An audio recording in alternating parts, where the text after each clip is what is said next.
In our headlines on this Friday, December 26th, here in South Korea, the prosecution requests a 10-year prison sentence for former President Yoon Suk-yeol on charges of obstructing arrest following his short-lived martial law on December 3rd last year. Meanwhile, North Korea's Kim Jong-un reportedly orders his officials to expand missile production while touting progress in the construction of a nuclear-powered submarine. And back here in Seoul, the mercury plunges on this Friday, with the chill factor rendering the temperature minus 20 degrees Celsius during the early morning commute. Prosecutors are seeking a 10-year prison sentence for former President Yoon Suk-yeol on charges of obstructing the execution of a warrant to arrest him. This comes as the first of 4 court cases against him concludes its hearings today. The Seoul Central District Court had heard from former Interior Minister Lee Sang-min and former Finance Minister Choi Sang-mok before the final statements from prosecutors, the defense counsel, and Yoon himself. Prosecutors argue that Yoon selectively convened cabinet members during the martial law declaration to create the appearance of a legal procedure. His defense maintains the process was lawful and the arrest attempt was illegal. An initial ruling is expected in mid-January. Meanwhile, e-commerce giant Coupang says the recently leaked personal information of over 33 million of its users was not transferred to third parties, but the government asserts this unilateral claim cannot be confirmed. Our Oh Soo-young has the latest. Coupang says it identified the former employee responsible for the large-scale leak of customer information after tracking down the individual through digital forensic evidence. According to the e-commerce giant on Thursday, a former staff member admitted to using a stolen security key to access some 33 million customer accounts. Of those, data from about 3,000 accounts were stored. The information included customer names, email addresses, phone numbers, home addresses, limited order details, and roughly 2,000 access codes for shared apartment building entrances.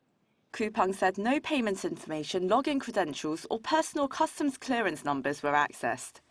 The company added that the perpetrator deleted all stored data after media reports emerged and said there is no evidence that any information was transmitted to third parties. The individual also told investigators that the laptop used in the breach was destroyed and thrown into a river. Coupang said the device was later recovered during a search of the river. The company said it commissioned top-tier global cybersecurity firms from the early stages of the incident, and that the result of those investigations are consistent with the perpetrator's statements. Coupang said it will continue to provide updates and will separately announce customer compensation measures. However, the government has objected to Coupang's disclosure, saying that the company unilaterally made public matters currently under investigation by a joint public-private probe.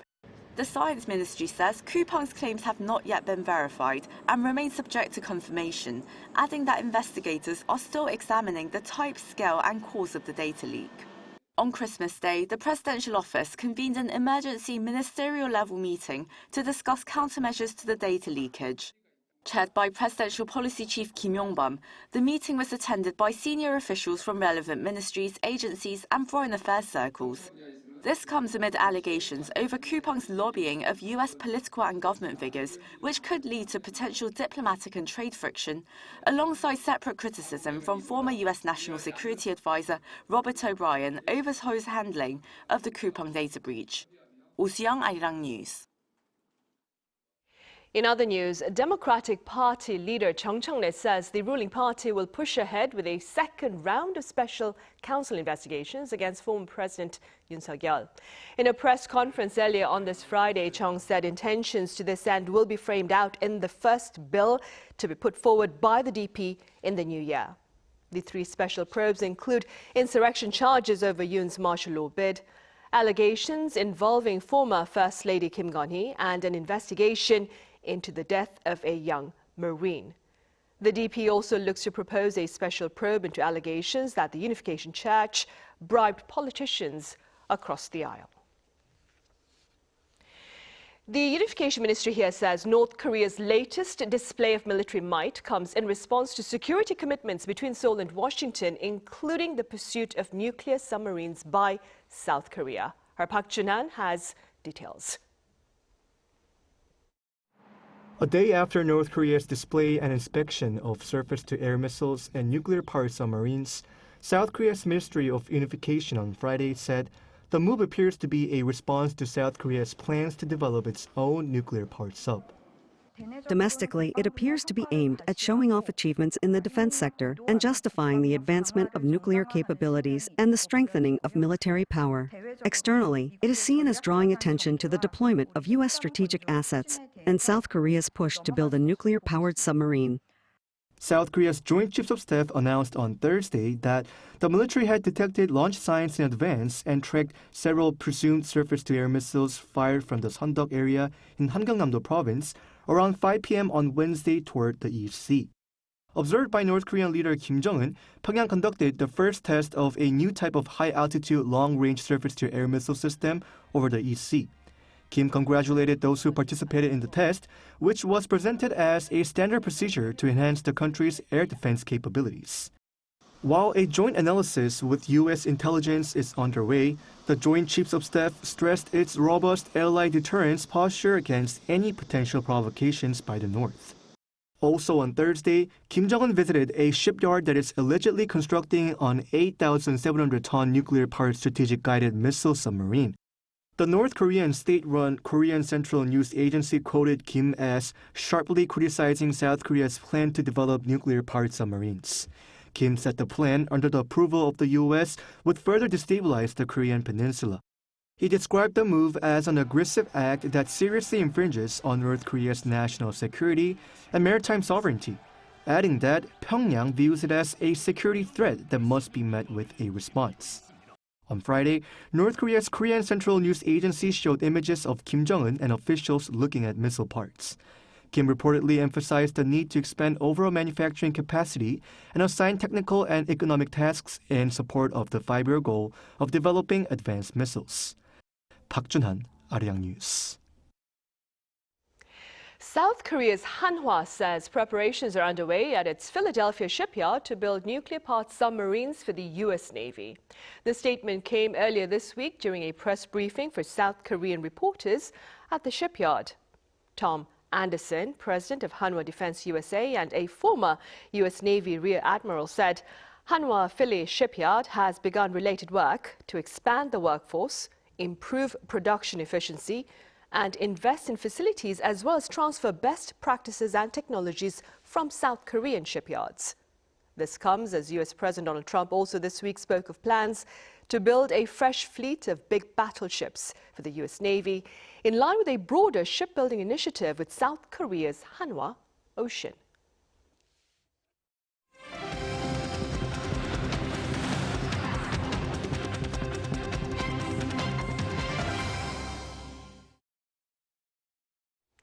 The mercury plunged on this Friday here in Seoul, with the chill factor rendering the temperature minus 20 degrees Celsius during the early morning commute. What's more, the temperature this evening remains below freezing as well. Our Lee Min-jin covers the frigid weather. The temperature in Seoul plummeted to minus 11.8 degrees Celsius this morning, the coldest morning of the winter. Biting cold winds made it feel as cold as minus 20 degrees after wind chill. Cold wave warnings have been issued for most regions nationwide on Friday for the first time this winter.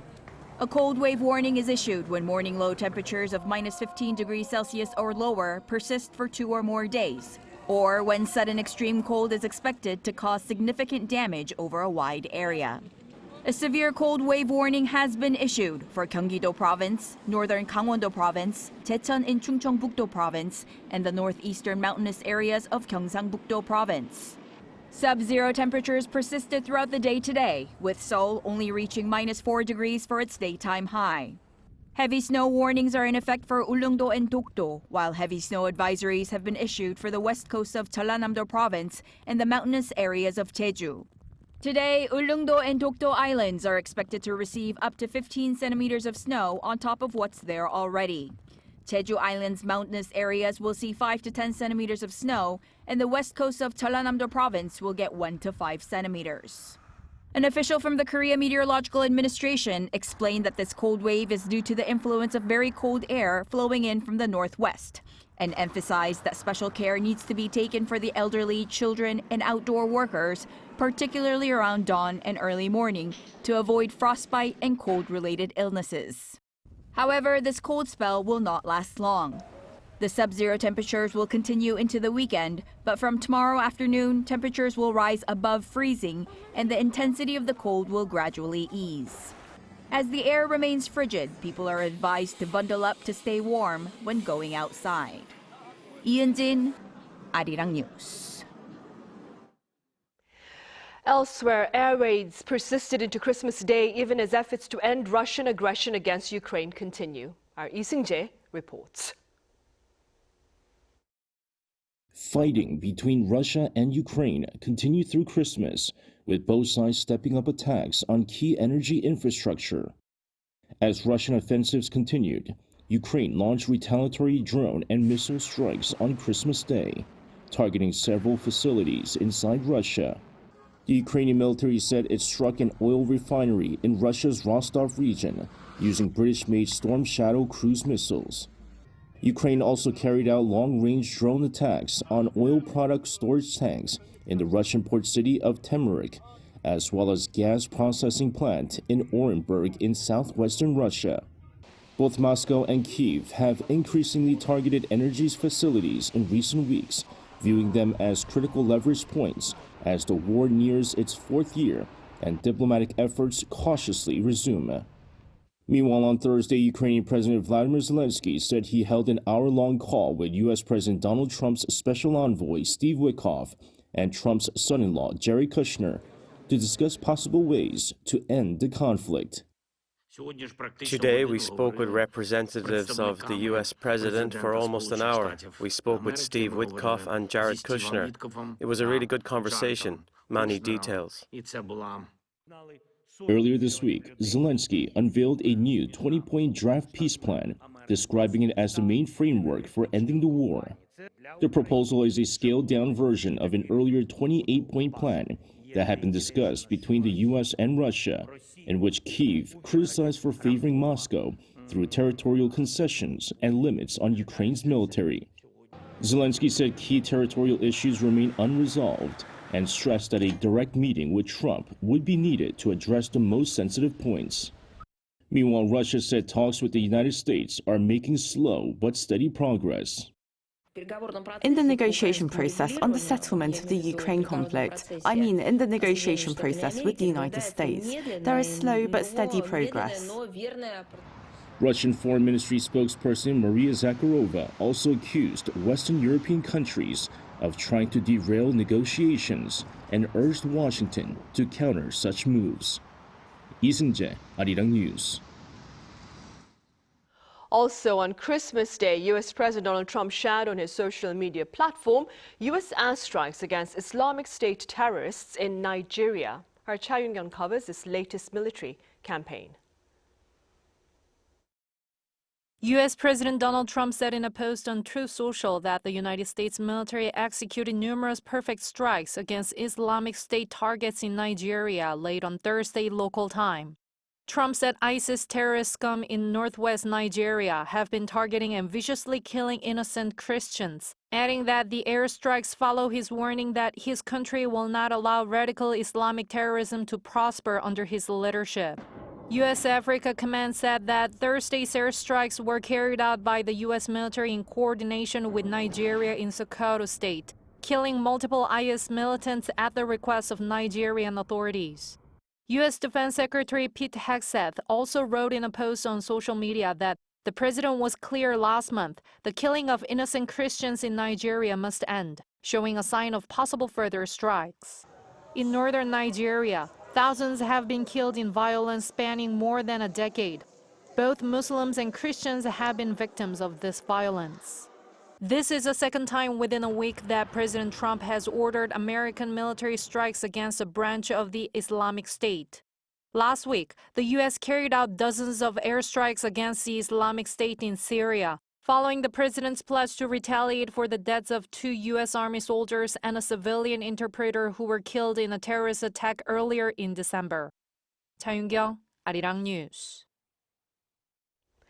New York City Mayor-elect Zoran Mamdani has tapped Korean-American author Lee Min-jin into his inauguration committee ahead of his swearing-in ceremony on January 1st. Lee will reportedly join a 48-member committee. The author garnered international acclaim for her novel Pachinko that shares the multi-generational struggles of a Korean family living in Japan. According to Mamdani's transition team, the inauguration committee was chosen from people across communities and includes New Yorkers whose creativity and experience reflect the full life of the city. Back here in South Korea, AI-powered tools in the music industry are also defying death by allowing fans to reconnect with artists from the past. Our Kim Bo-kyung explains. K-pop duo Deuce made a comeback in Seoul last month, marking the 30th anniversary of the death of member Kim Sung-jae. And after 28 years, a song written and composed by bandmate Lee Min-jin brought the duo back to their fans, with Kim's voice restored using AI. Today's Deuce is not about someone in the present. It's about the two members standing together again before you, in the same time, in the same format, on the same screen. It was an emotional moment, not only for the fans from 30 years ago, but also for younger people who know Deuce from streaming music. And now, thanks to technology, perhaps the duo have returned to stay with fans forever. It sounded so vivid, as if it were an original recording of his actual voice. My heart was racing, and it felt like the era of new jack swing had returned. One of the members passed away very early, but even so, the fact that the group can keep going feels kind of amazing. What's notable is that AI has long been a big part of the K-pop industry, where virtual AI artists and idols already exist. 나는 AI가 아니라 나이비스야. 나이비스. The same goes for the global pop market. In just the past few months, at least 6 AI or AI-assisted artists have debuted on various Billboard rankings. In November, the country song Walk My Walk by Breaking Rust, created using AI, topped the U.S. Billboard country chart. Then, when another song Don't Tread on Me by virtual singer Kane Walker climbed to 3rd place on the same chart, concerns arose both within and outside the industry. Results of a consumer survey offer at least some guidance on how the industry is grappling with the AI era. Opinions were evenly split on whether people wanted to reject AI-generated music itself, but as many as 80% said they wanted clear and transparent disclosure when a song is created by AI. If music is made or sung by AI, it needs to be transparently disclosed in advance. And if many such works are released, it may even be necessary to establish separate charts dedicated exclusively to AI. Having moved beyond a supporting role to open up a new horizon in the music market as a star itself, AI is bringing endless amazement, not to mention a chilling sense of unease for some. And as this happens, industry rules and guidelines are increasingly in need of new definitions. Kim Bo-kyung, Arirang News.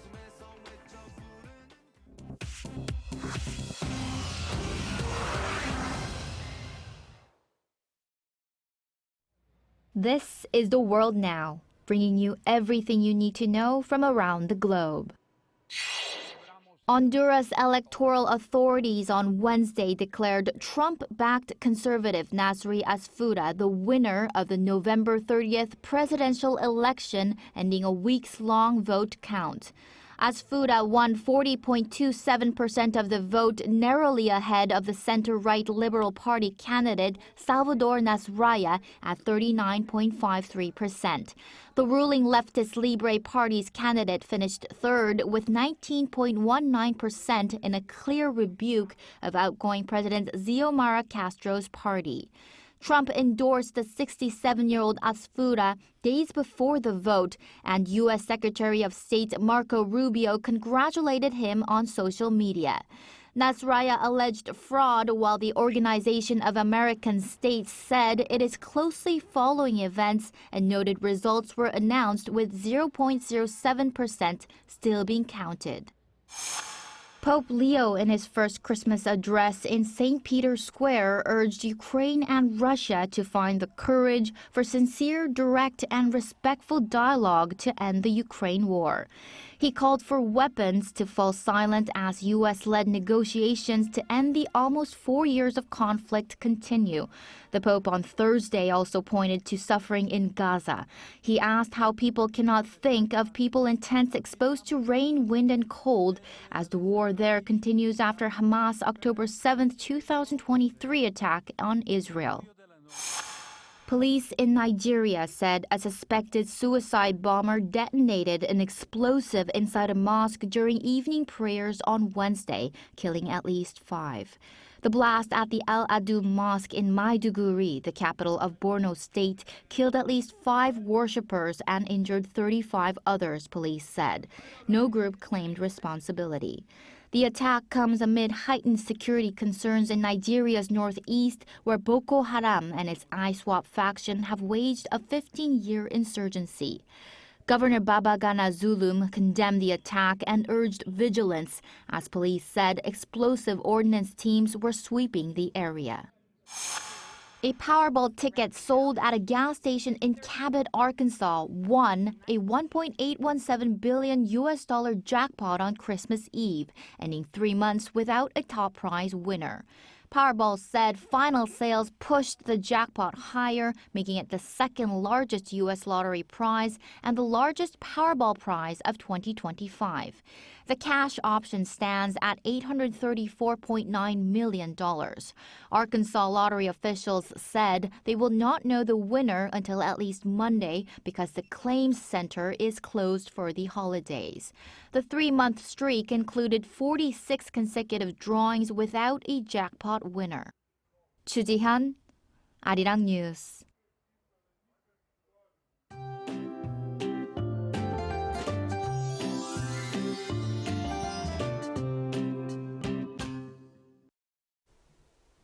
A powerful cold spell swept in, resulting in the coldest morning of this winter so far. As the day goes on, most cold wave warnings have been lifted, but parts of the center areas and northern parts of Gyeongsang-buk-do province are still having cold wave warnings and advisories. It will be just as cold tomorrow morning, and then temperatures will bounce back to the average temperatures for this time of year. Seoul will start off at minus 11 degrees Celsius. It will then rise above the freezing temperatures to 3 degrees. Most areas will have a sub-zero cold morning, with Daejeon at minus 8 degrees, Daegu at minus 6 degrees. Highs will top out at 4 degrees in Daejeon, 7 degrees in Busan. Looking ahead, rain or snow is forecast across the center-western regions and parts of Jeollabuk-do province between Sunday and Monday. That's all for Korea. Here are the weather conditions around the world.